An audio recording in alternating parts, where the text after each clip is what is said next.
This is an interview from Joan Bruzzone in regard to her husband and her developing real estate business, taken on October 2006.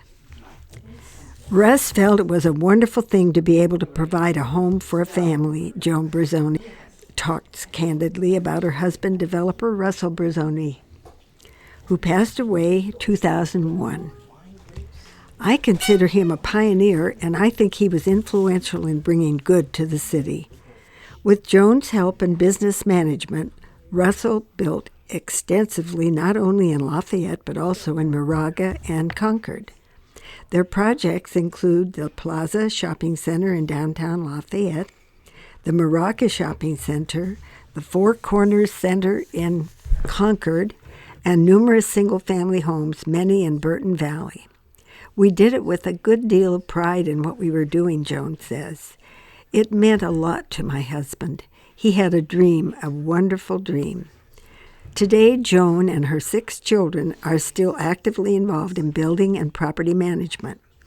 Joan supervises the 3 shopping centers. David and Paul are builders. Catherine and Richard are attorneys. And Stephen and Kip manage various parts of the family enterprise.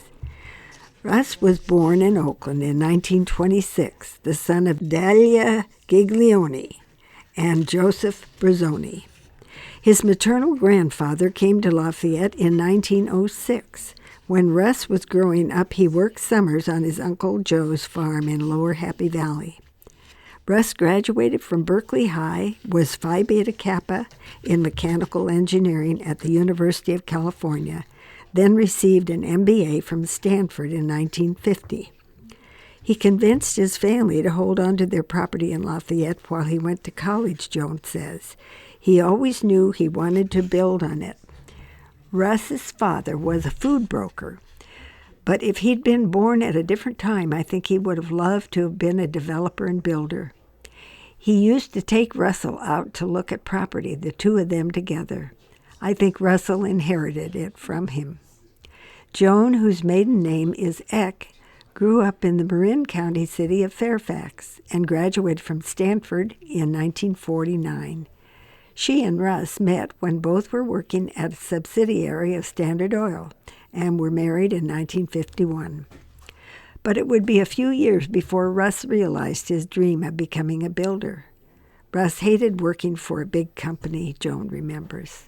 He and Gordy Coates, the best man in our wedding, were young and industrious and wanted to do something exciting. They decided to go overseas, and they figured the best place was Venezuela because it had hard currency, meaning you could get your money out. For some reason, Gordy decided they'd make ice cream, which neither of them knew anything about. Gordy was very good at PR, and Russ was good at getting things done. Russ joined Gordy in Maracaibo, and Joan and their 10-month-old daughter Catherine, who was born in 1952, came 3 months later. We were producers and vendors. We had 5 little kiosks. Many was the night we had to set the alarm and go down to what we called our fabrica to double check on the electricity to avoid losing all the ice cream, Joan says with a laugh. All the recipes had to be modified for the local ingredients, and it was especially difficult to make vanilla taste right. Venezuela is just 6 degrees north of the equator, but the milk was delivered in unrefrigerated trucks, so when it got it, it was already sour. The experience turned into more of an adventure than Joan counted on. In September, we found out I was expecting. My twins, David and Stephen, were born in Venezuela in December 1953.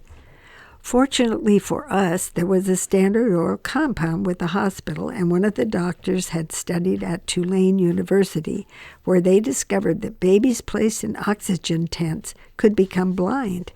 If the doctor hadn't known this, my son David might have become blind. In 1954, Joan and Russ returned to the United States, leaving Gordon to sell the business.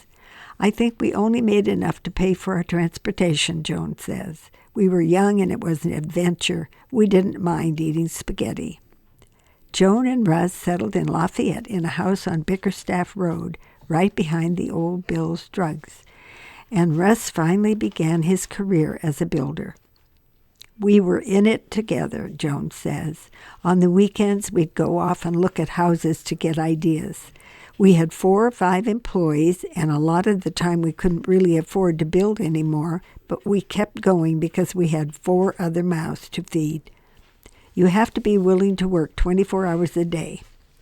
Russell figured the day would come when he'd be able to take more than 2 weeks vacation, but it was a long time before he got even 2 weeks. When you have your own business, you live, eat, and sleep it. In the 50s, Russ designed all his own plans.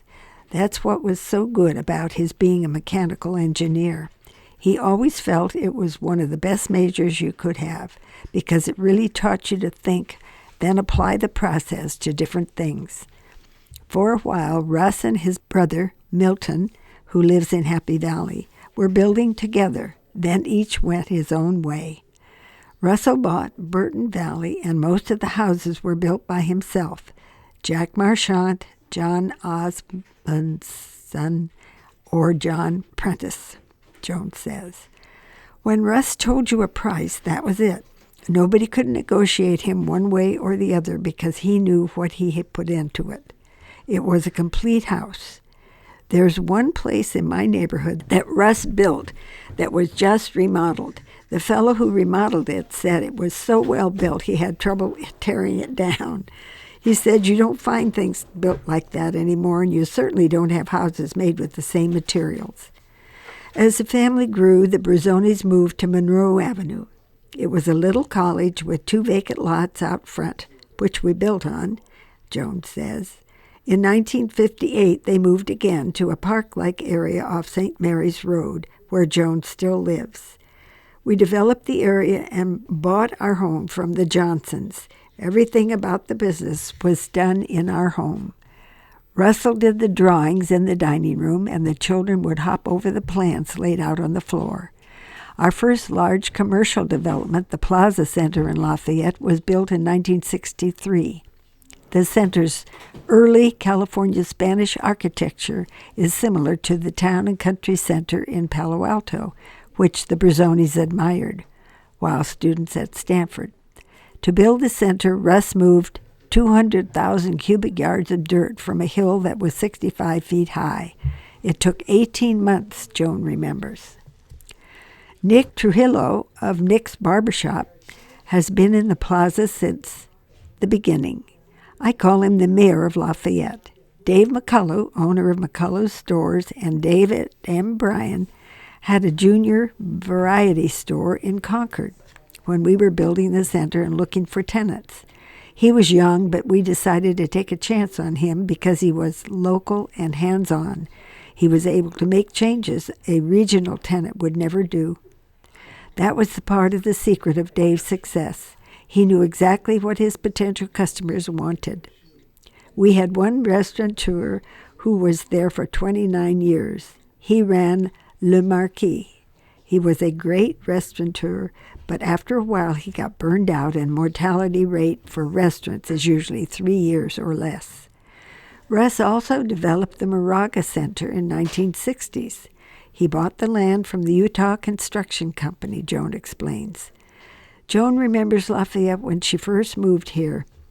Hingson's Bakery was in the block where the Roundup is. They had great breads. Mort Sparling's Pharmacy was where Starbucks is now. People went there and sat around the fountain and talked. It was like a town forum. Fred Loomis was the manager of Guy's Drugs, which is in the center. You had to have a car because there was no other form of transportation. The hike and bike trail wasn't there. It was just a muddy track. When it rained, it was so muddy I had to take my children to school, even though it was only a few blocks away. All the Bruzzone children graduated from Acalanes High School. All 6 earned college degrees, and the oldest 4 received advanced degrees. Joan also has 7 grandchildren. Russ wasn't in favor of Lafayette Incorporation because it added another layer of government, Joan explains. He felt that less government was better than more. But nothing stays the same. You get the right people in and they'll push things forward. You can't stop progress. Joan hasn't lost her sense of adventure.